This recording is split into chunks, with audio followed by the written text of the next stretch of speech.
All right, first grade, so we tried adding with our hundreds chart. Now let's try another strategy. Instead of using our hundreds chart to add, we're going to use picture models to help us add those same numbers. So our first example, we were adding the numbers 46 plus 30. Now, to find it with a picture model, the first thing I need to do is draw a picture to show both numbers. Just like you did when we were comparing numbers, we want to draw a picture that shows the tens and the ones that each number has. So 46 has 4 tens and 6 ones. And 30 has 3 tens and no ones because there's a 0 in the ones place. Now, to find my answer, I want to look at both pictures together and count up the number of total tens and total ones that I see. So in both pictures together, I see 1, 2, 3, 4, 5, 6, 7 tens because there's 4 over here plus 3 over here. Now I have to count up the amount of total ones that I see. I see 1, 2, 3, 4, 5, 6. Oh, and there's no ones over here. So my answer has 7 tens and 6 ones, which we know is the number 76. So 46 plus 30 equals 76. The same answer that we got when we tried it on our hundreds chart. Let's try our second example. The next two numbers that we added were 32 plus 7. Again, I'm going to start by making a picture that shows the tens and the ones for both numbers. 32 has 3 tens and 2 ones. 7 has no tens. There's nothing in the tens place. It's only 7 ones. So I'm going to show my 7 ones. 5, 6, 7. Perfect. Now, to find my answer, remember, I know my answer is going to be a 2-digit number. I need to count up my total tens and total ones from both pictures. So if I look for tens first, I see 1, 2, 3 tens. There's no tens over here, so I know that my answer is going to have 3 tens. Now I have to find out how many ones are in my answer. Again, by looking at both pictures and counting up all the ones that I see. 1, 2, 3, 4, 5, 6, 7, 8, 9. So my answer has 3 tens and 9 ones, which we know is the answer 39. 32 plus 7 equals 39 when we draw a picture model or when we count across on our hundreds chart. So either strategy you use first grade will give you the same answer, counting on your hundreds chart or drawing a picture model. Let's try one more. Let's say I wanted to add the numbers 54 plus 8, because on Friday, you're going to start to see some problems like this.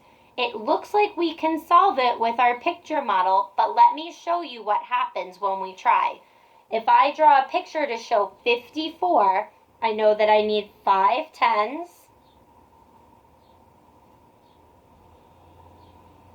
and 4 ones. So far, so good. Now I know that there's no tens in the number 8, so I'm going to show my 8 ones. 6, 7, 8. So far, so good. Now I'm ready to count up the tens and the ones to find my answer. Remember, I know my answer is going to have 2 digits. So let me look first for my tens. I see 1, 2, 3, 4, 5 tens. no tens over here, so I know my answer will have 5 tens. Now let me count my ones. 1, 2, 3, 4, 5, 6, 7, 8, 9, 10, 11, 12. I only have one digit for my ones though. And if I put 12 here, look what happens to that answer.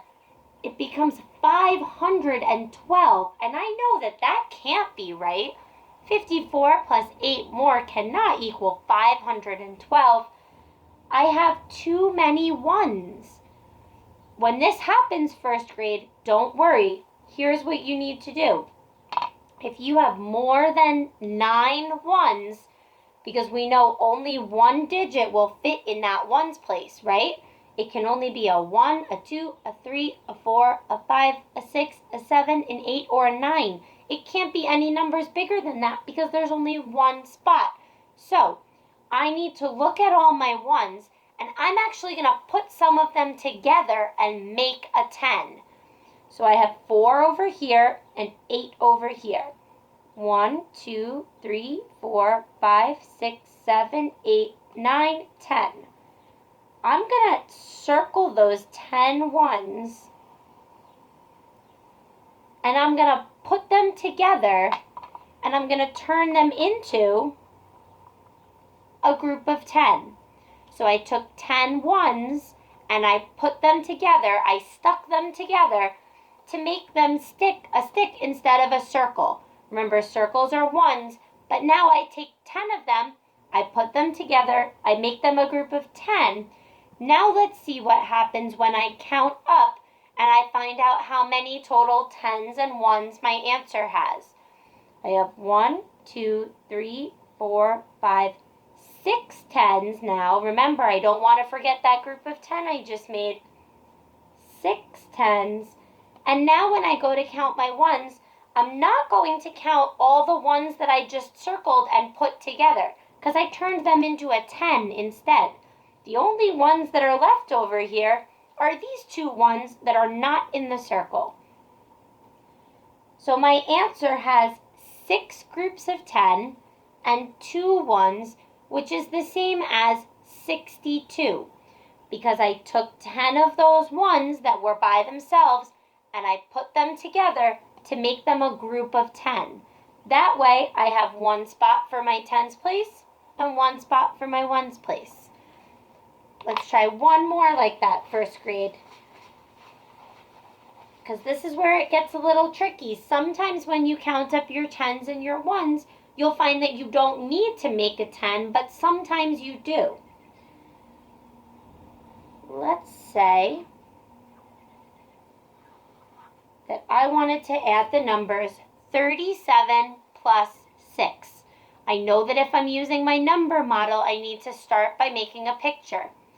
37 is 3 tens and 7 ones. And 6 has no tens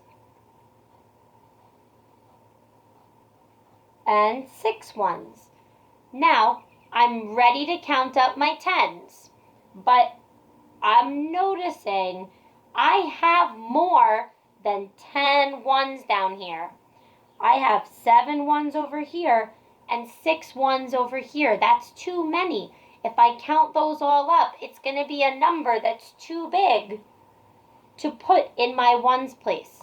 So I'm going to take my red marker, I'm going to circle 10 of those ones, and I'm going to put them together to make them a 10. 1, 2, 3, 4, 5, 6, 7, 8, 9, 10. All right, I'm circling 10 of my ones. I'm going to clump them together, and I'm going to make them into a group of 10. So I took 10 ones, I stacked them all up, and I made them a group of 10 instead. Now when I count my tens, I have 1, 2, 3, 4 groups of 10. Don't forget that group of 10 you just made. And when I count my ones, I know that I'm not going to count the ones in the circle because I already made them into a 10. I'm only going to count the ones that are still ones, still by themselves. And there are 3 ones that are left out here that are not part of the group of 10.